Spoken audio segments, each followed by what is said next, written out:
મધુસૂદન સરસ્વતી બહુ મોટા ધર્મ સમ્રાટ મહાપુરુષ ભારતમાં થઈ ગયા. એનો એક મત એવો આવ્યો છે કે કથામાંથી દ્રવીભૂત જે ચિત્ત છે એ જ ભગવાનના વિષયમાં અખંડ વૃત્તિ જ્યારે ધારણ કરે છે ત્યારે એ ભક્તિમાં પરિવર્તિત થાય છે.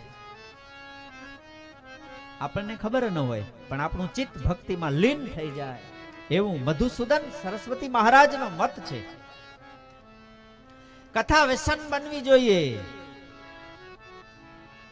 કથા વગર ગમે નહીં એવું એક વ્યસન મારું તમારું બને તો એ આપણી એક ભક્તિ છે આપણા દ્વારા થતી.